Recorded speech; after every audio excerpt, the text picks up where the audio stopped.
So originally you kind of started off as a fitness trainer, weren't you? Like a personal trainer. Um, That's correct. and how did you get into the fitness industry in general?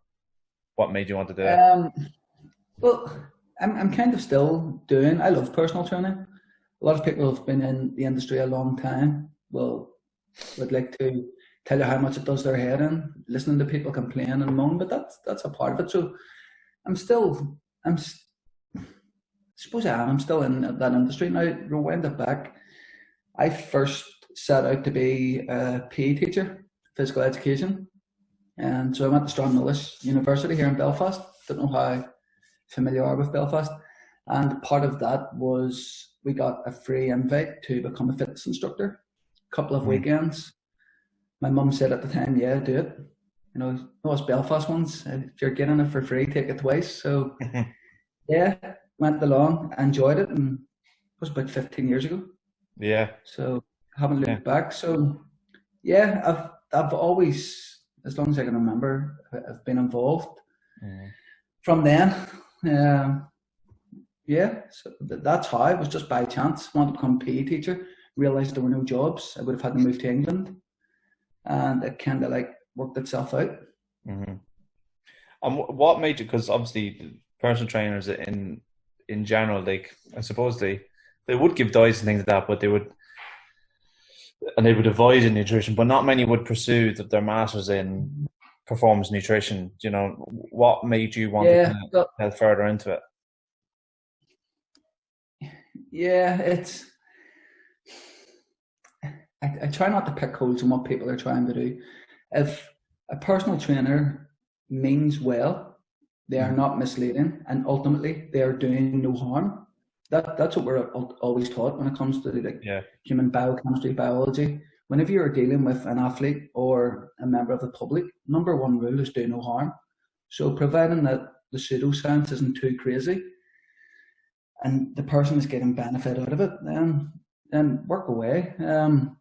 My pursuit of that, I actually graduated in human nutrition with psychology, and funny enough, like on the back of that, whenever I started working with athletes, I kind of felt a bit fraudulent because it wasn't sports nutrition, it was human nutrition. We looked a bit more on data, more on obesity and going into the background of like high fructose corn syrup and other like industries that's been blamed for type 2 diabetes on the rise, etc. yeah. So, yes, so since I graduated from that, I've, I tried to pursue a master's in research through the University of Nottingham. And Yeah. part of the byproduct of that was the International Sports Science, I don't know, ISSN diploma, which is like 70% of master's degree. So It's like a post grad, isn't it? Yeah, yeah, yeah, awesome yeah, yeah. course. I highly recommend anyone to do it. It's mostly If online, I think, isn't it? I think it's all well, it yeah, can yeah. be all online. So I I've seen it. decided, Yeah, it looks very, very good. Very, very good. yeah, it's a really good course. Yeah, So that gave me the flexibility, caring with running the restaurant, etc., and hands-on requirement needed whenever I wasn't needed, just last minute. That meant I could just study from home. So that gives me a bit more confidence. It's just who I am. I just like things done with integrity and to do things right. But yeah, the fitness industry is massive now. I'm seeing some crazy stuff online, and if I do have the time to have a bit of a ding dong, I'll call that person out and say, I don't think this is, you know, the right thing to be doing. You know, Mhm. it's there's some crazy diets out there, and make it relevant to our conversation to making weight. Like I've seen guys cutting 9, 10 kilos, and that's under instruction. That's not just someone gets a phone call 10 days out going, "We've got an injury. Can you jump in?" You know, and then they have to think, right, okay, I'm going to get paid 5 grand for this. It's a good opportunity. I fancy my chances of beating him. We'll go really aggressive with this weight cut, and we'll make weight. But yeah, without going off on a tangent there, I think you get the point that I'm coming with. So Mm. my point of view on that is just do no harm, and if the athlete's progressing, then who's to say it's wrong? No. So obviously, like Belfast, like one of the biggest boxing like cities in the world, but How was it that you came about more so just kind of concentrating on the nutrition with boxers, and how did you start working with boxers originally? I I moved to so weirdly I graduated master's degree 2013, and then my partner and I we moved to Australia just on a one-way ticket. Well, I was actually supposed to go to Hong Kong and work, but during the interview it didn't work out. It was just very bizarre setup. Decided Yeah. not to pursue it. Hong Kong on holiday, and then we moved on to Australia. And 14 months later, we returned, and I wasn't really doing much personal training, just trying to find my feet. What's next? We wanted to do the restaurant. It was in the planning phase, and Ray Ginley, I don't know if you know Ray, but Ray Yeah, yeah, suggested, yeah. His brother's Mark, ex-pro. yes, that's right, that's right. Yeah. So he suggested that he's got this kid up and coming, and they're on the lookout for somebody, and that was Lewis Crocker. Hmm. So I started working with Lewis, and just by word of mouth, I was probably getting a text message at one stage once per week Hmm. about, would we be Yeah. able to assist in whatever way. Hmm. So yeah, that's Lewis Crocker back in 2004, 2014, Yeah. 14, And 15. had you any background in boxing before that at all yourself? No, none at No. all. Well, Nah, GA man, football, soccer guy. So no, not really. yeah. My cruise ship went in 2016 for a second time, and it's like I couldn't be bothered to get the Mhm. surgery and go through the rehab. So just started, let that settle, lifted weights, knee felt structurally okay. So then working with Mark Inley in the gym, he suggested one day do some pads work. Loved it, progressed for a few months, and then one day he asked me. This was back in 2018. He asked me, did I want to fight? I was unknown. I hadn't a clue. I was like, yeah, why not? It'll give me something to reverse engineer Yeah. and hard towards. And like 6 months later, half a dozen spars, I was like on some sort of like semi-pro circuit. Yeah. Unlicensed show. Yeah. Yeah, Yeah. big Yeah. eye opener. Hadn't a clue. Like literally had about six spars, 15, 16 rounds of sparring, 2 minute rounds, and then went into that in front of 400 people. Crazy. And how did 10 the fight turn out? Pardon? How did the fight turn out? I got battered. You got battered. I got battered. And funny, I feel, well, I'll elaborate on this. I know you asked me Yeah. previous to working with nutrition and boxers, and now I've progressed on to my background. But then I started working with D. Walsh. Don't know if you're Yeah. Yeah. familiar with D. Up in Yeah. Glean Boxing Club. And then I became good friends off the back of it. But my opponent on that same night has started training up in Glean with Dan Anderson and D. And I was speaking to D recently, and he was like, "How are you matched with that guy if you're only boxing for a few months?" Who was it He's you like, were matched with? what was Craig's surname? First name was Craig. Anyway, surname will come to Right. me. Okay. But yeah, here, and he wasn't bad, and yeah, I got battered, big eye opener. Since then, I did like a white collar, great experience. We raised a lot of money for charity, Yeah. and then I entered the Antrim novices at Yeah. the age of 36. Yeah. Um, and I lost on a split 3-2. Under D. D's a very good coach. He's very good at making the simple things Yeah. seem doable. Hmm. And through repetition, I started to I was just Yeah. a great experience. And yeah, but since then the knees have just been giving me a lot of bother, and I've had to step away from it. Yeah. So, like, when you started working with nutrition with Lewis and whatnot, obviously it's almost kind of counterproductive to what most people in nutrition would have learned in terms of you're trying to cut all this weight, but also trying to be optimally good in terms of performance. What was like your biggest obstacles, like learning how to deal with nutrition for someone like Lewis? Um, like I played GA and soccer to a decent level. So regards demands of like high energy output, recovery, adaptation, Mm-hmm. anecdotally, I could like speak for myself. Um, similar to the gym. You know, if you have a personal training client who's a high level, like amateur, part time athlete, Yeah. you know, it's just about fitting paradigm. So back to relevance to boxing, it's just about a strategic plan. So you identify someone's calorie requirements, energy needs, where they're currently at, and then you just kind of like modify along the way. It's a bit of snakes and ladders Yeah. to an extent. And so, like when I work with a fighter, I'll have them weigh in every single day. So it just Hmm. reassures them that they're moving on in the right direction, and then it gives me the feedback without, you know, like like a bomb calorimeter sort of no deep like RMR testing, etc. Hmm. It gives me sort of anecdotal feedback for how they're responding to one, the calories, and two, the output. And then they'll give me feedback every day, feeling great, feeling a bit sluggish, watch your session, and then I'll advise the coach. It's Hmm. just my input, and then it's up to them to take, Hmm. what they want from the information. And like with different boxers coming from different weight classes, obviously they're going to have different calorific needs. So are you Yeah, basically basing it off their size, their age, the weight that they're going to be, and then obviously maybe their macros and the calories in versus calories out? yeah, absolutely. Someone at 14 stone, someone like Stephen Ward, moving up. What's cruiserweight? 14.4, 14.6, isn't it? In the minute. It's 200 pounds. So um, 200 pounds. That's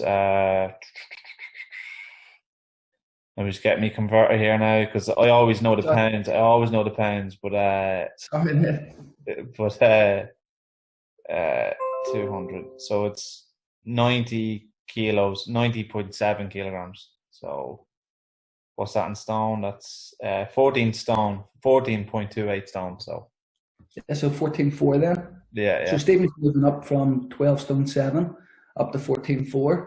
So yeah. even that jump of 25 pounds is huge. So that 25 pounds, ideally, what you would want to do there is convert 3 phases, that 25 pounds into as much muscle mass as possible. Mm, So he's not just carrying body fat. yeah. And he's walking around at like 14.7, 15 stone now with a six pack. Yeah. Complete freak nature. Yeah, mate, absolute unit. So yes, it always has to be specific to Yeah. that person. Yeah. So like, let's just say in a fight camp, let's lead about in a 10 week fight camp. Obviously, I can imagine the calories going to drop as it gets closer to a Yes, fight. absolutely. But like, what would be the starting point for calories for someone like Stephen Ward? What he's taking in a day versus Lewis Crocker? Like, how many calories in the first day would Stephen be taking in versus Lewis? Oh goodness, off the top of my head, Stephen about 4,000 Yeah. per day. Yeah. Yeah. More, we maybe a little bit less. Anyone who I would work consistently with, I always encourage them to not go like someone like Stephen's bigger frame, more Yeah. cells. So when you're carrying more, you've in a sense more to lose. 15% maximum they go beyond their fight weight. Hmm. So say someone say Lewis, for example, who I used to work with, 69 kilos would quite often be that catch welterweight. You wouldn't really want them going more than 75, Hmm. 76. Yeah. Yeah. Yeah. Yeah. Um, so it keeps them in around that frame. And it's just the more you work with someone, the easier it is to read their metabolic rate, their body language, even Hmm. the response that they give you. So then you're Hmm. going to adapt accordingly. Because some fighters will bluff. Oh, I'm wrecked, and there's no energy in them, and well, they tell you that anyway.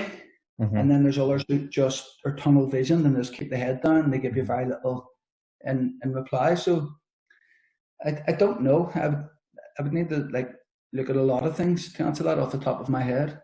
Yeah. Yeah. Exactly how many calories. But yeah, you're right on what you're saying. If someone's 10 weeks out, the calories that they eat on week 10 won't be anywhere near the calories they ate in week 3, week Yeah. 2, Yeah. Yeah. unless they literally walk around 4 to 5 kilos over fight weight all year round, which is highly unlikely. Yeah. Would you say that any professional or amateur if they're walking around, let's just say I fight at if I fight at, I don't know, welterweight, if I'm walking around outside those fights 30% heavier, 40% heavier than that weight, I should essentially be thinking about moving out of that weight class. For interrupting. See, Yeah, just relevant to that point, you say that you've been walking around way over fight weight, yeah, and yeah. then you get wind of, right, okay, you've got a date to work Mhm. towards. Maybe it's just being out of practice, out of routine, out of Yeah. habit of eating better food, and then you start to think, oh, fuck my life, I can't have a Chinese, Hmm. whatever it may be, to like progress towards more fat loss and more weight loss, no, towards Hmm. making weight. So, like, see during fight week, whenever someone's like tapering and they're just like in recovery mode, trying to rejuvenate Yeah. and get themselves mentally focused and ready for one, making weight, and two, doing the job, good performance. Two outcomes will ultimately determine how professional they've been over that. And it's either they've been disciplined or they haven't. And if they haven't been disciplined and it's a real struggle, that doesn't necessarily mean they need to go up and weight. It means that they need to sort out the previous 4, 5, 6, 7, 8 weeks. Hmm. Whereas if someone's really professional and they're really like sticking to it, adhering to it, and the body's very stubborn and doesn't want to let it go, then that's your body's giving you feedback to say maybe it's time to go up on weight. Hmm. Because like, 2 6 foot people could be very different. Instead of like just from a biomechanics standpoint, their bone mineral density could be greater, larger organ mass and all that. It doesn't seem like much, but that Hmm. half a kilo, 1 kilo, 1 to 2 pounds, it can make a huge difference whenever it comes to the business end. Hmm. So I does that suppose, answer? yeah, like, and at the same time, I suppose if, like, let's just say, like for instance, if you compare someone like Stephen Ward to Lewis, um, I suppose Steve can be more overweight close to the fight because there's so much more water in his muscle because Well, yeah, he's so much more muscle, so more he mass, can too much water, so he can just more drop more cells. water. Whereas if Lewis is counting on dropping water, I suppose you could be looking at water leaving his muscles and his organs and whatnot. So I suppose it's more dangerous for people at lighter weights in that aspect. Would it be? Yeah, all relative, and that's why I referenced the earlier point to percentiles. So really 12 to 15% beyond fight weight Yeah. rather than 16 to 20 pounds because Hmm. everyone is different.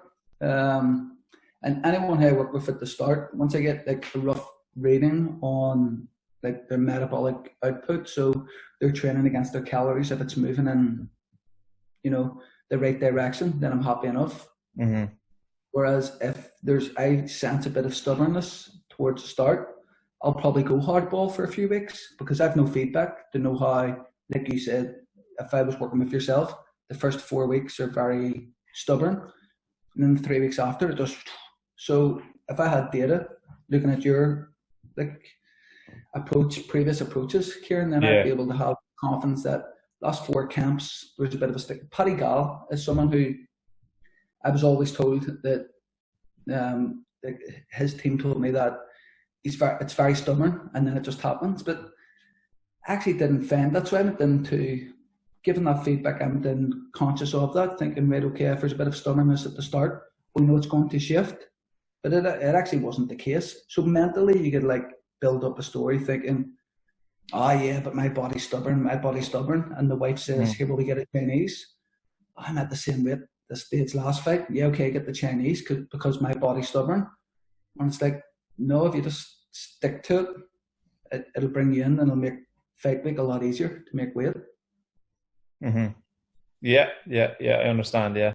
Um, Another question I was going to ask is, what is the biggest mistake boxers were or are making for their nutrition and cutting weight for the fights at the moment? Would you say, in your experience? Um, they live in alter ego. In camp, they're a professional athlete, and outside of camp, they're a professional bin man. I don't know. Drink too much, eat too much, and it's just like, ah, oh, fuck my life. because whenever I go back to camp, it's all doom and gloom. Mm-hmm. So whenever like that mindset of like feast or famine, then you're going to always like have those spikes. And notoriously for it was Ricky Hatton. Yeah. I think it was Lennox Lewis. I can't remember the analogy he used, but it was something about Ricky Hatton. It was like a water fight, and it was very clever. It was a long-winded thing, so I'm not going to bore you around while listening to this about it. But something along the lines of Ricky Hatton had access to all the water to win the water fight, but his problem was he concentrated on outside of camp. He concentrated on water balloons instead of going to get a super soaker or water gun. Does that make sense? Yeah. Whenever it came to it, somebody's gun was always bigger, and ultimately he found that out. Mm-hmm. But he had all the attributes. Mm-hmm. So, but that kind of stuck in my head, and I'm like, yeah, it's like professional athletes. Mm-hmm. Some players are 6 years, some are 10, some 11, 12, especially boxing. Such a short window. Yeah. Try not to think to yourself that, this is going to be forever. Mm. It's very short lived. So embrace the challenge that it brings. So I would probably put that down to as the biggest mistake I see people making. Yeah. They create that hill, like you say, and the more they mess about outside camp, the steeper that hill becomes, and the larger it becomes, and the bigger climb ahead once they're like in camp. Yeah. What about what about what boxers were doing before you were working with them? And like I see it in amateur gyms and whatnot, boxers trying to think of different ways to lose weight by doing intermittent fasting, starving themselves 3 days before weigh-ins. Like amateurs, there's this belief that it's better for them to lose 3 kilos 2 days before their weigh-in than try cut it down over weeks. What do you think of that type of mistake of people just starving themselves weeks of fights and whatnot? Crazy. Yeah. Like, people die in the boxing ring. Yeah. So why on earth would you put yourself under so much pressure before getting into an environment or a potential obstacle that could become fatal? Mm-hmm. So again, it comes back to that previous questions, that what are you doing outside of camp, outside of competition phase? Are you ballooning really high and then giving yourself even more pressure to get down? So like intermittent fasting, and like in Belfast there was a SAD diet. I don't know if you've heard of that. No. SAD, a sandwich per day, SAD. And it's like you're training twice per day. You're probably expending 1,200, 1,400 calories through training alone, but yet you're eating 400, 450 if you've mayonnaise or whatever on it. So bringing it back to that point, just like the sweatsuits, you say, people are in sweatsuits 3, 4, 5 days. Now, there's some boxers who do it in a mild form, and I understand where they're coming from. They tell me that it's the only thing that they know, whereas it gets them mentally prepared.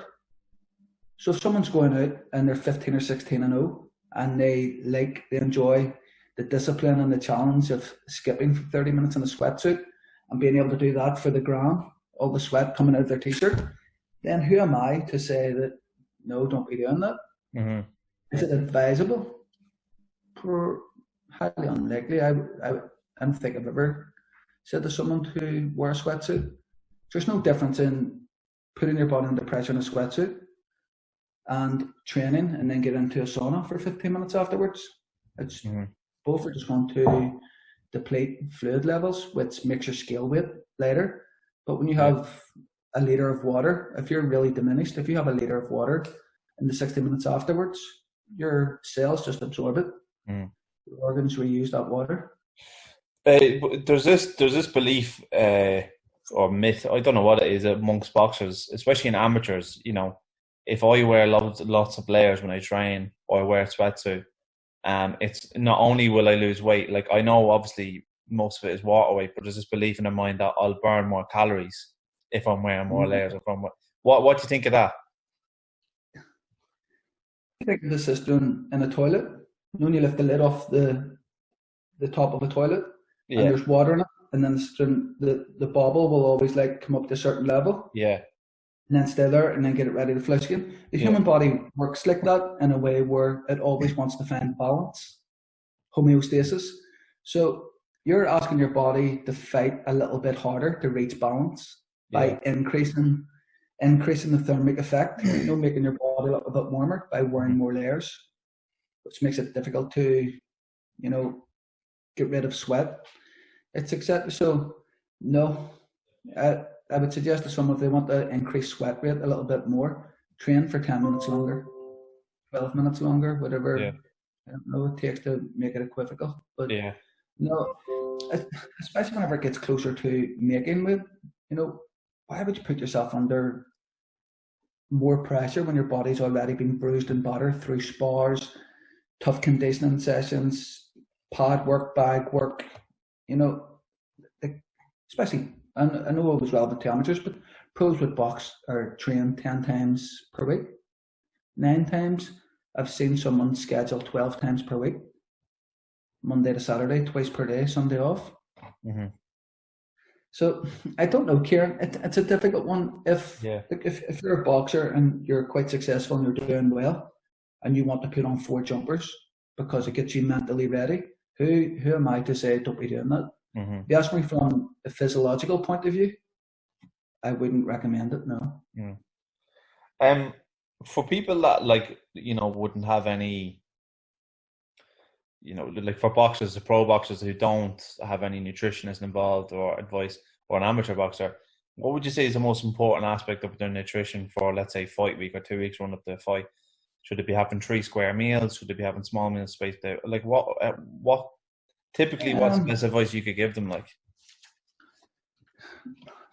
Whenever you said there about square meals or snacks, I would suggest go with preference. So if I was to ask you, Kieran, say, what do you prefer? You're like, oh, when I'm a grazer.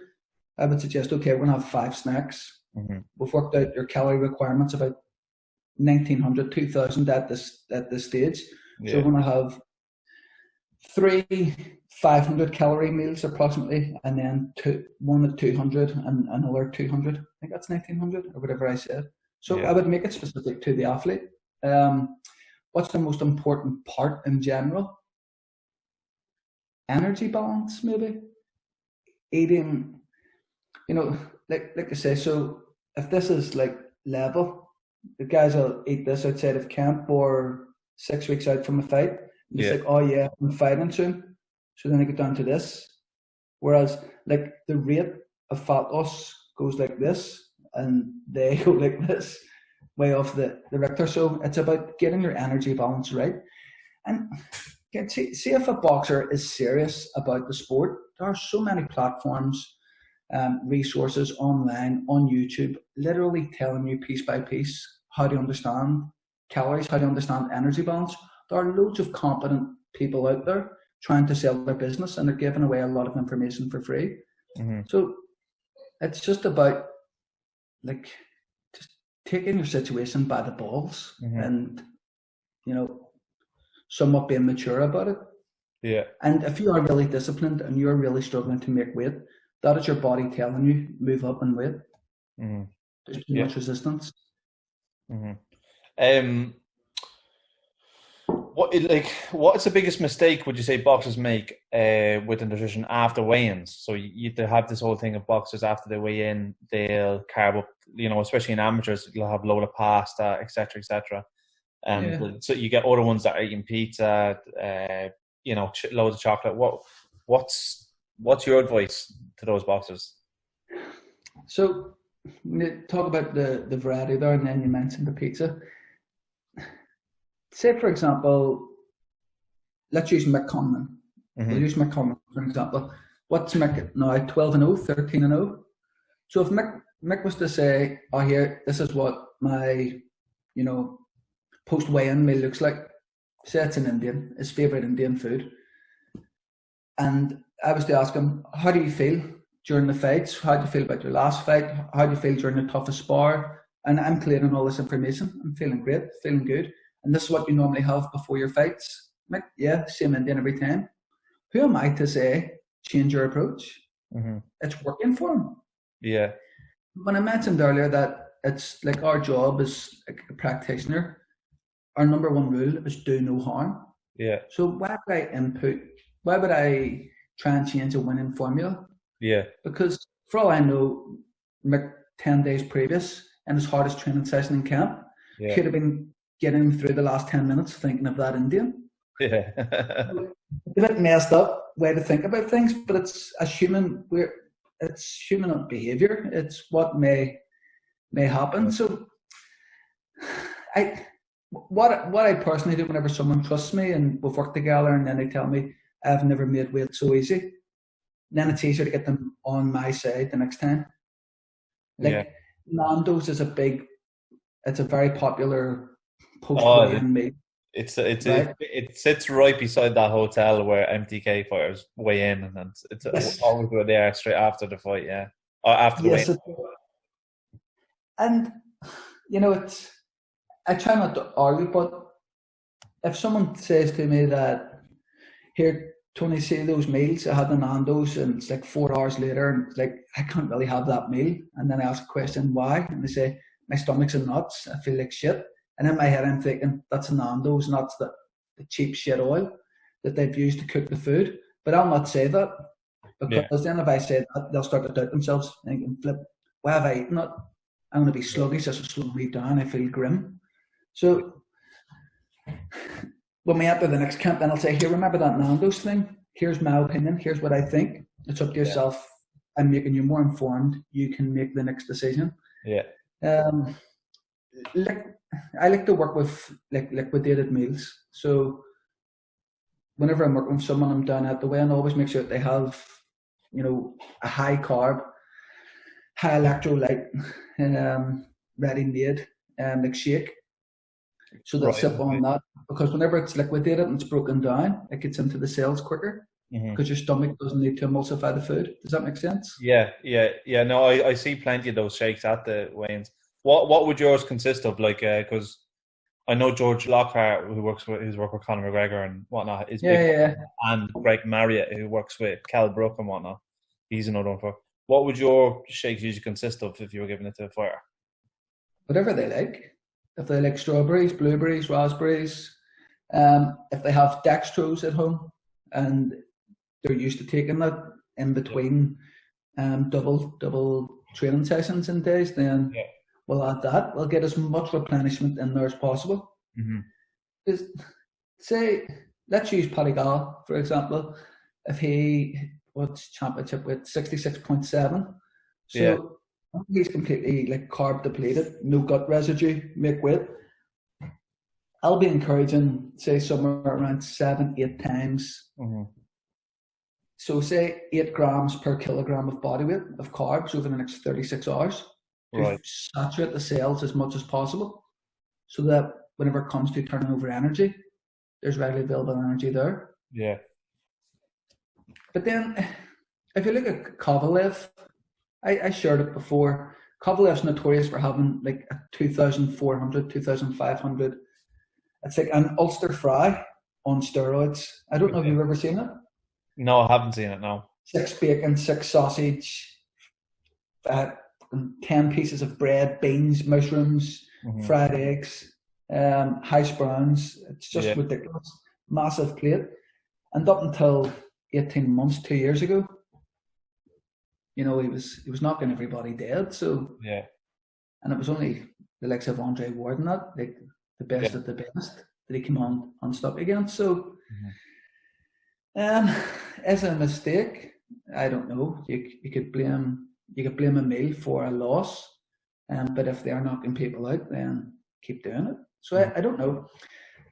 Ultimately, most people struggle to make weight, whereas like the last 5 to 7 days, they know they are making weight. So I would always encourage, go easy on your gut, go easy on your digestive system, and have some liquid meals. Yeah. Just to start with 1 or 2, and then go and enjoy yourself. Go and take the missus out for dinner.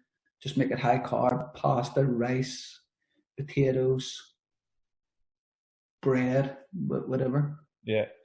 What if you're an amateur and you're fighting? Usually you're fighting that night or that evening.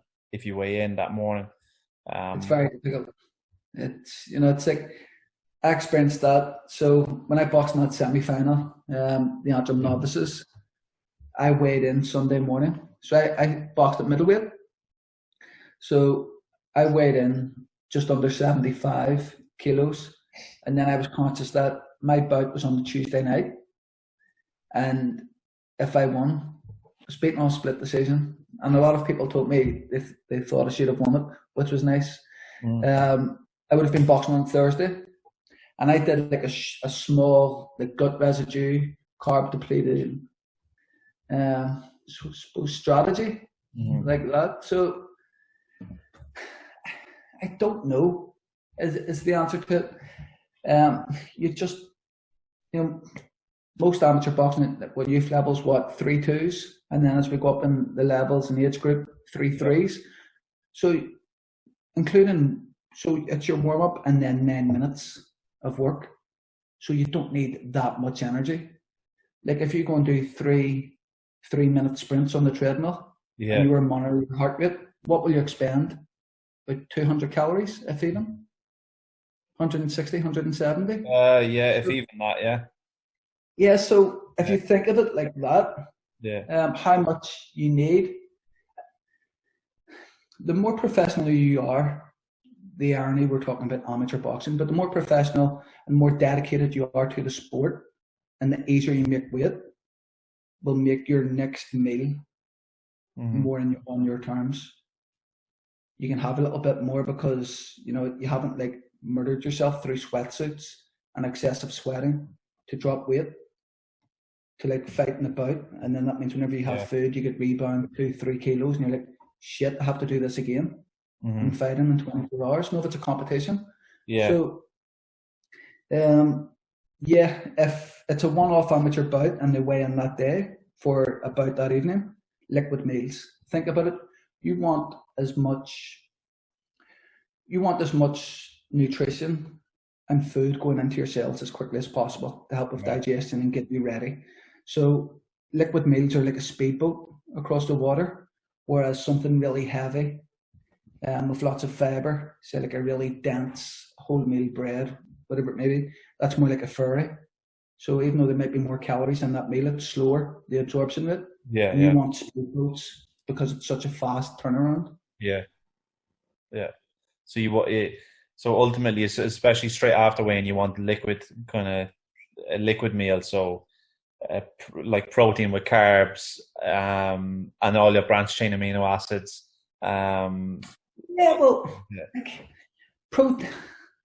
Protein is used like sparingly whenever it comes to an energy source. So I wouldn't really be too bothered about protein. Yeah, of course. But like high fruit, and if you can mix it up, the better. So if you were to use dextrose and you were to use, say, frozen raspberries, and you were to blend that up, you're going to be getting fructose and dextrose, so it's two different sugar molecules. Now, I hope I'm not going too deep into this. No, I understand. So they will have like slightly different. They'll not be competing too much for the same pathway to go into cells, because they're slightly different strains of carbohydrate. They'll have individual pathways and individual carriers. Am I right in saying that? So fructose, kind of on its own, it'll more so kind of regenerate your liver glycogen cells, but if it's stacked with like dextrose, whatever, it will actually increase your muscle glycogen storage. It will actually make you store more. Right, so you know what you're talking about there with the point about your liver and fructose. Yeah, the fructose can only hold so many. The liver. How can I simplify this? Yeah, because I'm more so saying the people who are trying to get their energy up before a fight, they think that, fruit is a more natural source of energy, so they'll have a load of fruit. But but for performance, maybe it's not the best thing, unless it's stacked with something. No, like fructose will be converted into glucose and then go into the cell, so don't be worrying about that. Yeah, that's like someone saying, if you look at a piece of paper and you were looking at the Krebs cycle, which is how we identify how to convert energy. If you look at your fat side of things, how that's metabolized and brought into cells, and you look at your carbs, the theory is that whenever you eat too many carbs, it blunts the fat burning cycle. But that's a lot of balls because it never works individually. It's not like there's a big controller inside the body and says, with a foghorn, let's close that front door there and let's bring the carbs in. Everything works simultaneously. Carbs, protein, fats, they all burn at once over thousands and thousands of chemical reactions, so constantly ongoing. So no, get fruit in. It's sweet. It tastes good. Honey's another easy option. Look, as a sport, just pure glucose. Easy to sip over, relatively affordable. Yeah. In terms of like fighters who are, let's say, amateurs, there's a lot of fighters who don't really or can't afford to really get a nutritionist on board when they're in the very, very early stages of fighting. And you get a lot of fighters doing things like they'll do intermittent fasting, and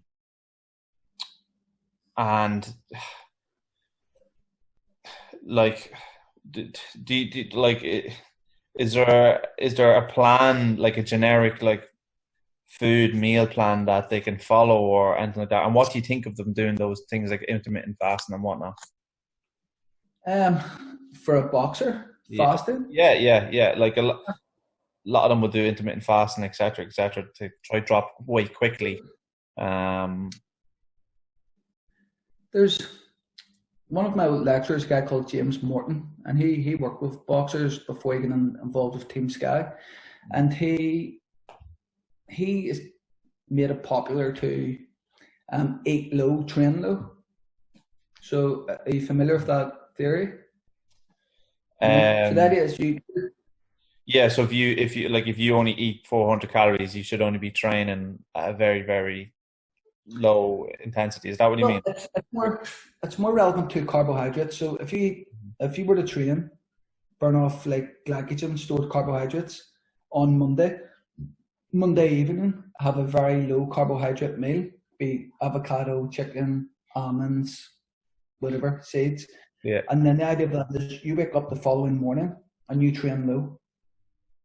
And that's more for like a mitochondria adaptation. So mitochondria is like, oh my goodness, football players are different these days. If you think of like the Man United team 20 years ago, Roy Keane would be like the mitochondria. They do more, speed it up, slow it down, needed to be more aggressive. That they control the cell and energy turnover. Does that make sense? Yeah. So that's the idea of that. So if it comes into intermittent fasting and relevance to that in a roundabout way, you could become a more adapted athlete. So the greater mitochondria you have in the cell, the more fat you turn over, and the faster you can turn fat over, which is great from an athletic point of view because there's only so much carbohydrate can be stored. So obviously it's in his nature to look into that with now Team Sky because they go out and they do 120 miles over hills. Yeah. So those guys are probably turning over 5,000 or 6,000 calories per ride, 4,000 dependent, I'm sure. And they need as much fat utilized as possible. So the more mitochondria. But I'm a believer that it's relevant to every sport. The more efficient your cell is turning over energy, the better an athlete you're going to become. So does that help? So if people were to fast and make themselves, if people were fasting just to try and like become more athletic or make weight, in a roundabout way, they'll likely be making themselves a more adapted athlete to various like heart rate levels and requirements. Yeah. Does that answer that? Yeah. If someone can't really afford a nutritionist, whatever it may be, like MyFitnessPal, see something like a completely free smartphone accessible app, start using it and mess around with it. I know there's a lot of people like pick holes online saying it's inaccurate, it's full of crap, but we're creatures of habit, and Kieran, we always eat the same foods.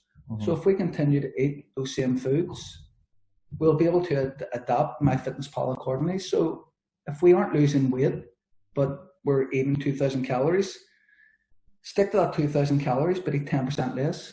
So in theory, it should be 1,800 going by the metrics. It might only be really 1,600, or it might only be 2,100. Mm-hmm. But it'll help someone periodize eating less food. Does that make sense? Yeah.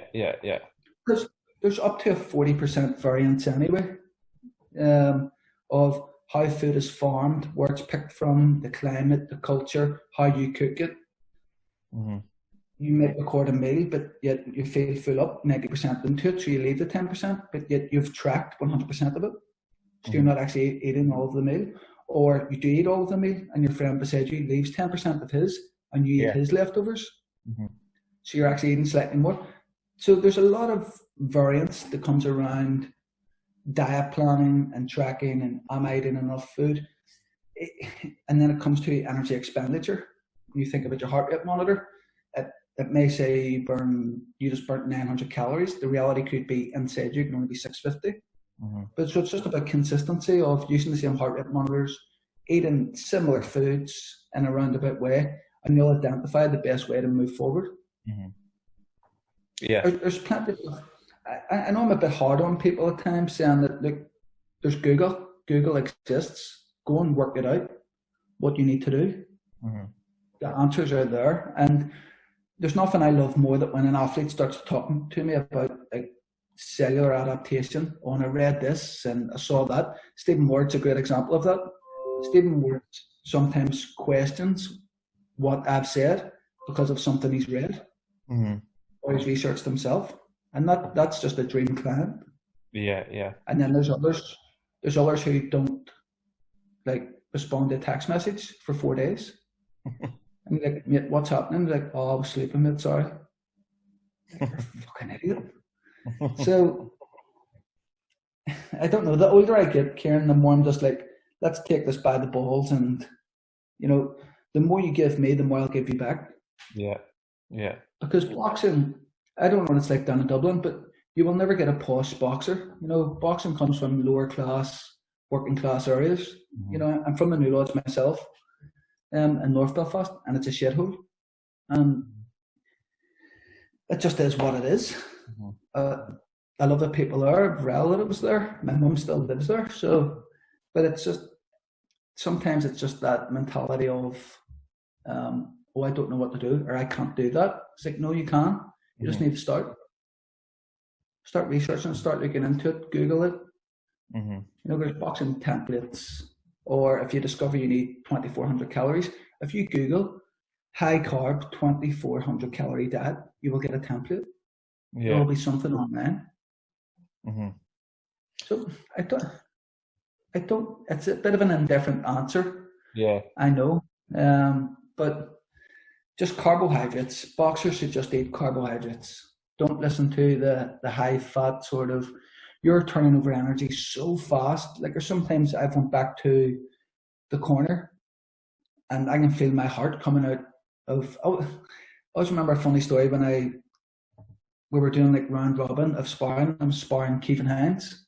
Yeah. And Kevin, I'm sure you're familiar with Kevin, yeah? Yeah. Kevin Ajako Hines, yeah. See, Kevin's like 25-30%. It had my heart rate through the roof.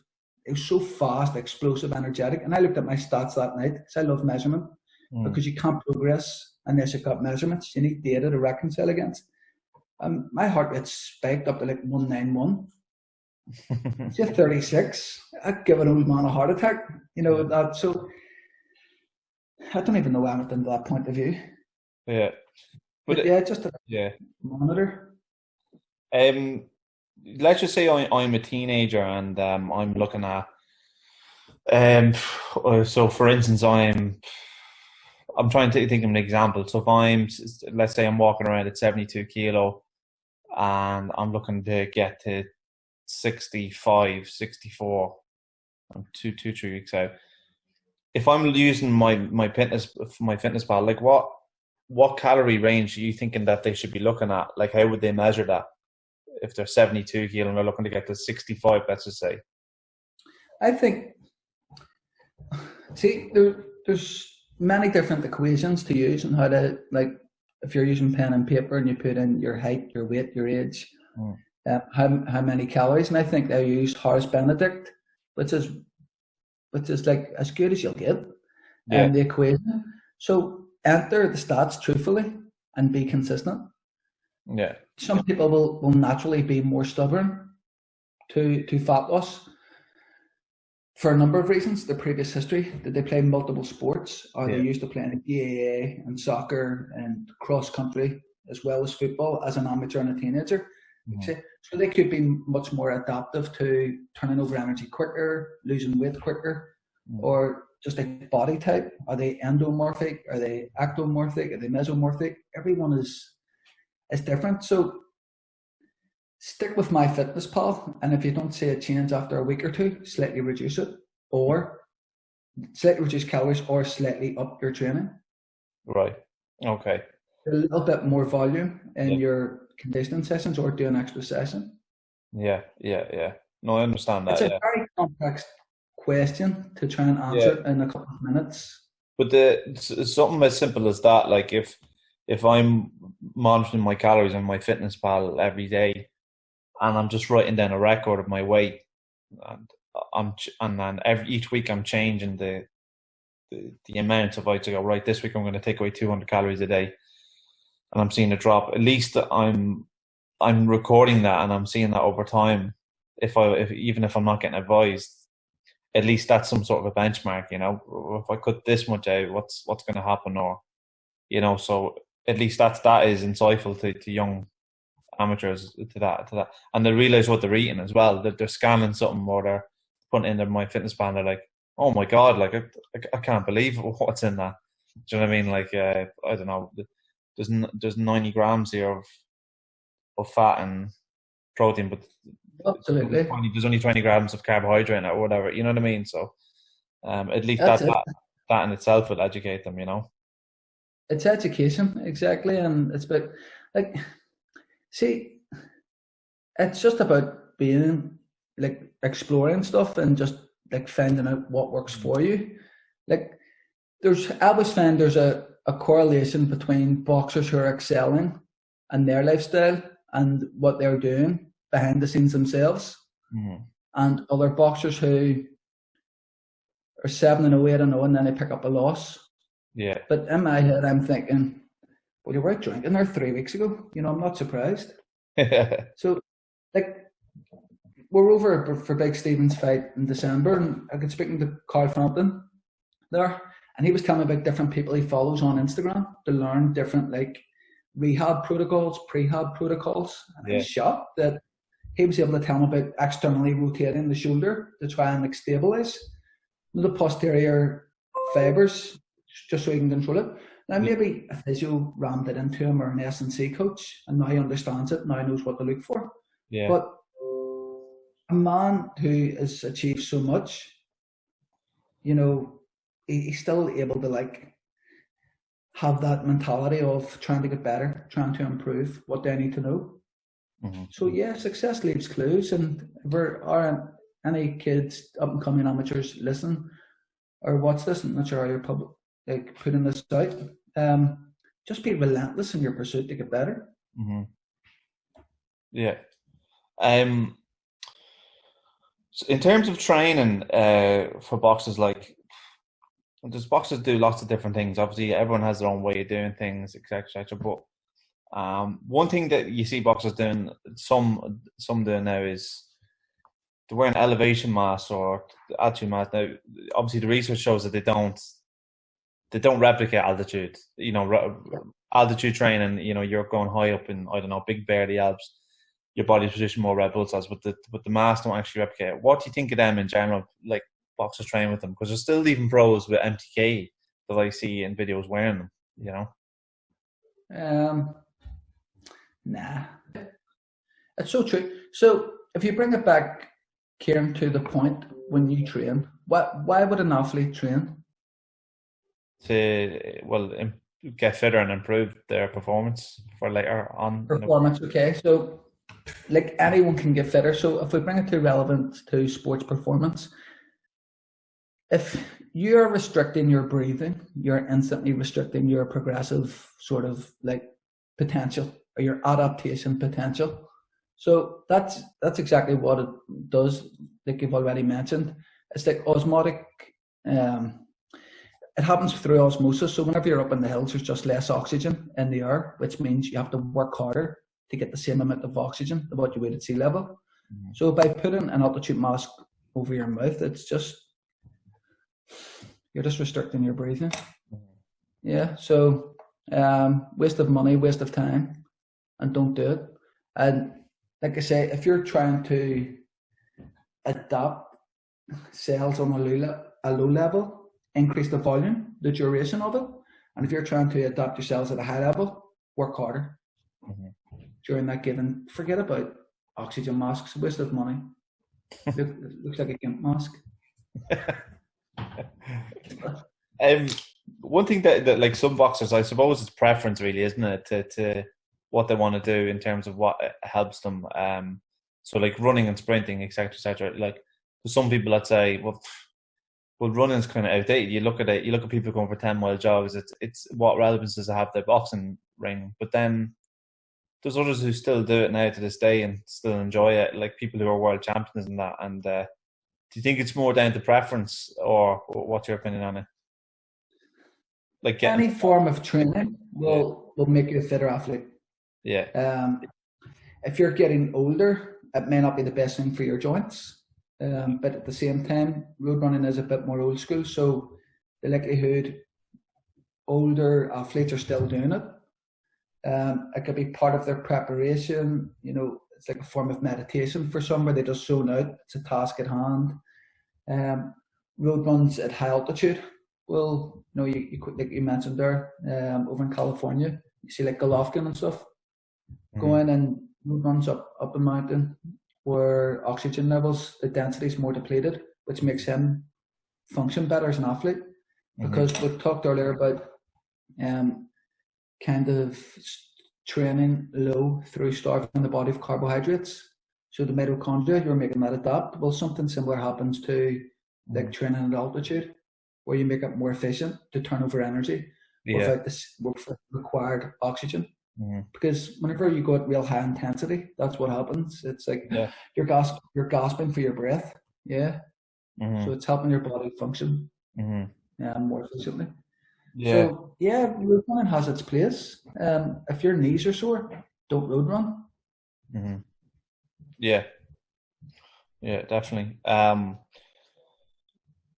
Probably the last thing to ask here is so the public now at this moment, like people are in, and a lot of boxers that I speak to in interviews, training's fine. They can do that. They can train 3 times a day. That's fine. But it's the weight they struggle with, and general public, the general public in general, like a lot of people are binging and whatnot. What would your advice be to the general public in terms of just helping with their weight, helping look after their weight whilst they're sitting inside all the time?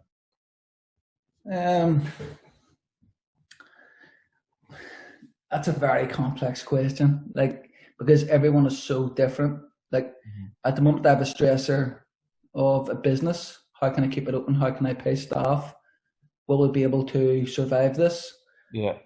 You know, and that's having an impact on my, like I'm fortunate to, like you'll see over my shoulder, I have a bike and a rowing machine and stuff there. So I have like a small setup here to keep me sane. And only today was the first time in about 4 weeks have I pushed my body hard, because I've had a stressful day, like I texted you earlier, about trying to get that portal set up. I'd come on there grumpy fucker if I didn't blow off steam and get the heart rate up. I'd have probably like showed that they've been stressed out in recent days, just trying to make decisions. So let's go public. We'll take this 2-prong approach. The first one, general public. I think mental health is more important than diet, fat loss, calorie controlling right now. And see if you think the thought of a diet puts you under more pressure and makes you feel like shit. Don't diet. You have to just like, because deep down, see if a diet is on your mind, you're not going to balloon 2 stone heavier. You may get 5 pounds, 6 pounds, 4 pounds, 8 pounds heavier, we'll deal with that in 6 weeks' time whenever we somewhat become a bit more normality with our life. Regards like an athlete, if it's professional, then it's time they need to like just be disciplined and show the professionalism, and like back up instead of like talking the talk on Instagram, back it up and keep themselves and taking over with some sort of like at-home training session. I see most guys who I follow on social media have a bag in that set up at their house, so there's options there to get some training sessions in. It's a tricky one, Kieran. I found that social media is a big trigger for me. I'll see other people doing business stuff, and then anxiety will start to creep in. I'm like, fuck, why didn't I think of that? Or why am I not doing that? Shit, I don't have the resources to do that. Does that mean that we will fail? Does that mean that I'm inadequate? So, I don't know. The best thing is probably trying to avoid the stressors, and then the less stressor you have going on, the less likely there'll be a binge or a rebound or the desire to pig out, and just to remind yourself that this isn't lasting forever. So having a Chinese takeaway every night of the week, it's not the apocalypse. The Chinese will be there in 6 weeks. So I think it's just about taking your own individual situation, like reflecting on it and thinking, right, what serves me best at this stage? If someone is 13 or 14% body fat and they're striving to get the 10% body fat that they agreed to 6 weeks ago, and then this COVID-19 shit kicked in, and they've got a business to look after and 2 young kids and a wife who's under pressure because she's going insane because the kids are there and they're not at school all day, every day. Well, getting down to 10% body fat will be the last thing in my mind.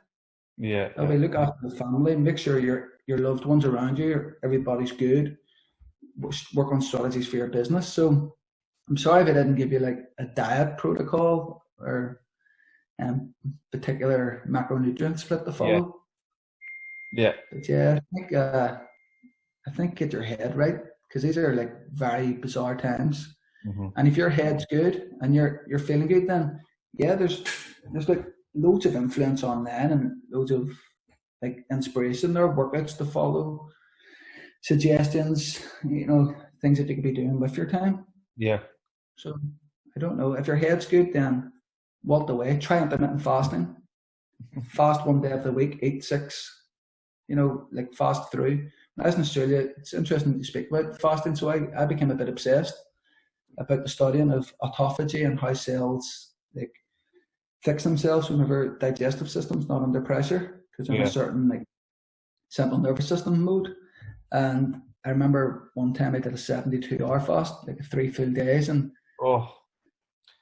my friend tried that and he just couldn't do it. He got to like 40 something hours and he was like, I just can't. He said I can't do it anymore. But I don't know, how'd you get through it? How'd you get through 72 hours? How like I like discipline, so I like doing things that most people can't. So like mentally, it was just like, it was tough at times, but I think I was just more out of boredom. But if I make a decision and say, right, I'm going to fast for 72 hours, it's now Monday. I've picked out on the Sunday. I'll fast Monday, Tuesday, Wednesday. I'll have my first meal Thursday morning. So it's more than 72 hours. It's just like, I just mentally had it in my head that I wasn't going to eat, so I stuck with it. How did you feel coming to the end of it? How did you feel during it? Like mentally, like it must have been very tough. No, like I would still fast now and again, like sometimes 24, 36 hours just to give digestive system a break. Just like let bloating settle. No, I felt great. Like the hardest part is the second day. Then once you get over like a 2-3 hour window of you want to stab everybody in sight, then it's fine. You're less crazy. And there's like one of those quack boys out there, speaks a lot about pseudoscience, but he's big into fasting. I can't remember his name, an American dude.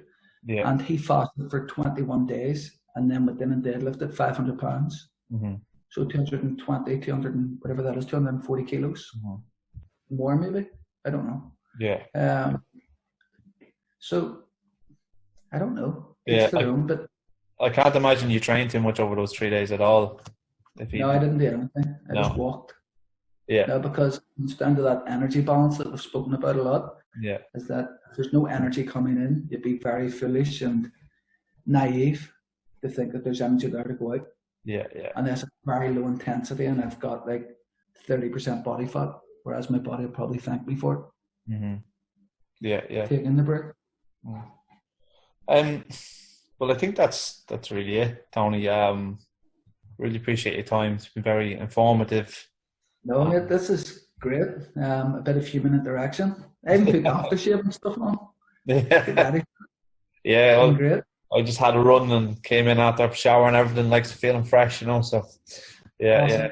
Yeah. Thank you for having me on. I appreciate it. No problem. I was really looking forward to all week. So, yeah, thanks very much for your time, and yeah, hopefully I'll speak to you soon in the future. I might be getting in touch with you for my next fight, because it's been on my mind for a while. So, yeah, that could be a future partner. Sure.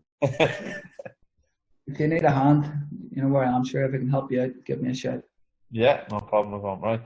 Thanks very much, Tony, and enjoy the rest of your day. All right. You too, mate. Yeah. Thanks.